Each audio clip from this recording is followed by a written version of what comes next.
Assalamualaikum warahmatullahi wabarakatuh.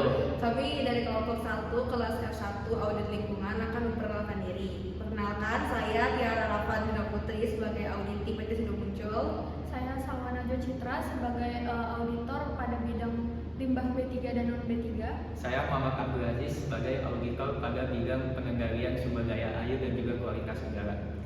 Selamat menyimak video berikut. Selamat siang Ibu, saya Salwana Citra selaku auditor di bidang limbah B3 dan non B3 yang akan mewawancarai Ibu hari ini untuk memenuhi dokumen audit perusahaan. Selamat siang juga Ibu Citra. Perkenalkan, saya Tiara Rafa sebagai manajer lingkungan di PT Sido Muncul TBK saat ini yang akan bersama Ibu untuk melakukan wawancara audit lingkungan hari ini. Oke, jadi sekarang saya mulai wawancara dari pengelolaan limbah B3 dulu ya Bu. Nah, apakah di perusahaan ini sudah melakukan identifikasi jenis dan karakteristik limbah B3? Oke, untuk identifikasi karakteristik jenis limbah ya. Oke, untuk di PT Sido Muncul sendiri itu udah pasti kami melakukan identifikasi dan pemberian kode untuk limbah B3 karena kami tahu seberapa pentingnya limbah B3 untuk dilakukan pengolahan.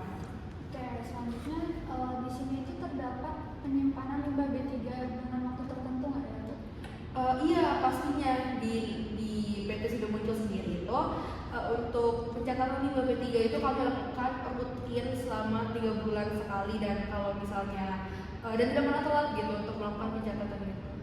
Oke, terus apakah limbah B3 diserahkan hanya ke pengelola yang berizin? Pasti banget untuk limbah B3 seperti yang disebutkan di awal, kami tahu PT Sido Muncul tahu seberapa pentingnya limbah B3 itu dan seberapa bahayanya sehingga kami melakukan pengolahan itu terhadap pihak-pihak yang sudah pastinya berizin.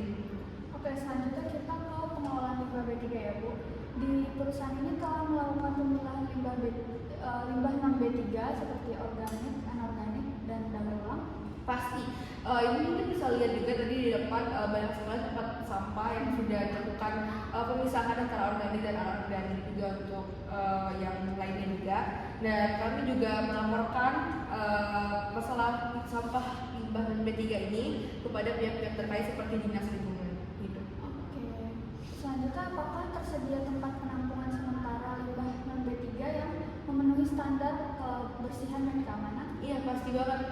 Bisa dilihat juga ya di tempat pembuangan limbah non B3 di PT Sido Muncul sendiri itu sudah disediain tutup juga untuk agar sekitar tetap bersih dan tidak tercium bau, dan pastinya itu juga akan dibersihkan selalu setiap harinya oleh petugas-petugas terkait. Oke, terus apakah dilakukan pencatatan jumlah timbulan limbah non B3 secara rutin oleh perusahaan? Iya, untuk pencatatan limbah non B3 sendiri timbulannya itu kami lakukan setiap sebulan sekali dan rutin untuk menjaga kebersihan dari lingkungan ini.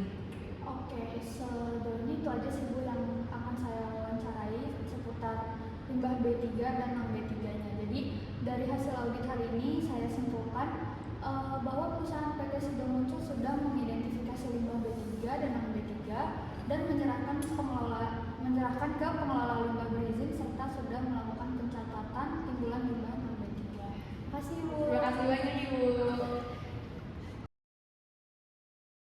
Selamat siang Ibu, perkenalkan nama saya Muhammad Abdul Aziz. Di sini saya sebagai auditor pada bagian pengendalian sumber daya air dan juga kualitas udara. Oke, selamat siang juga Bapak Haji. Perkenalkan, saya Tiara Rafa sebagai manajer lingkungan di PT Sido Muncul yang akan membersamai Bapak dalam wawancara audit pada siang hari ini. Kita masuk ke pertanyaan pertama, yaitu bagian pengelolaan air limbah. Untuk pertanyaan pertama sendiri, apakah air limbah dari kegiatan operasional telah dikelola melalui IPAL? Oke, di PT Sido Muncul sendiri karena produksinya besar, pastinya kami menyediakan IPAL sesuai dengan peraturan dari Bapak. Namun di jam-jam tertentu, di saat produksinya mencapai puncaknya, IPAL kami itu terkadang masih belum bisa menampung buat produksinya. Oke, kita langsung ke pertanyaan kedua. Apakah outlet dari IPAL sendiri sudah dilengkapi dengan workflow yang mudah diakses untuk sampling? Pastinya di IPAL PT Sido Muncul sendiri itu kami sudah melengkapinya dengan outfall yang tersedia dengan tanda yang jelas dan akses yang mudah untuk mengambil sampel. Lanjut ke pertanyaan ketiga, apakah parameter dari kualitas air limbah sudah memenuhi baku mutu yang berlaku? Oke, pastinya untuk baku mutu yang berlaku ya, terutama untuk COD dan TSS-nya tuh menurun banget secara signifikan, dan untuk baku mutu yang lainnya juga sudah memenuhi peraturan yang berlaku begitu. Oke, kita lanjut ke pengendalian emisi sumber tidak bergerak. Untuk pertanyaan pertama, apakah cerobong emisi sudah dilengkapi dengan alat pengendalian pencemar udara, misalkan scrubber ataupun filter udara? Nah, untuk di PT Sidomuncul sendiri, cerobong asapnya itu udah ada scrubbernya Pak. Cuman efisiensi dari penangkapan debunya itu menurun gitu. Oke, kita lanjut ke pertanyaan kedua, apakah cerobong dilengkapi dengan port sampling sesuai standar? Oke, port sampling di PT Sidomuncul itu pastinya udah ada, sudah tersedia, dan pastinya juga memenuhi standar pengujian yang berlaku. Selanjutnya ke pertanyaan ketiga, apakah hasil dari uji emisi sesuai dengan baku mutu? Oke, kemarin juga terakhir dilakukan pengujian ya Pak, bisa Bapak lihat juga sendiri nanti datanya. Untuk baku mutunya tuh pastinya parameternya semuanya memenuhi baku mutu sesuai dengan peraturan yang berlaku. Untuk pertanyaannya sudah cukup, saya simpulkan bahwa pengolahan air limbah juga sudah sesuai dengan baku mutu, dan COD dan TSS-nya juga sudah menurun. Untuk kualitas udaranya, adapun cerobong emisi seperti scrubbernya itu karena efisiensinya menurun dan juga baku mutunya sesuai dengan peraturan. Oke, terima kasih. Berikut adalah video simulasi audit lingkungan di PT Sidomuncul. Terima kasih sudah menonton video berikut. Wassalamualaikum warahmatullahi wabarakatuh.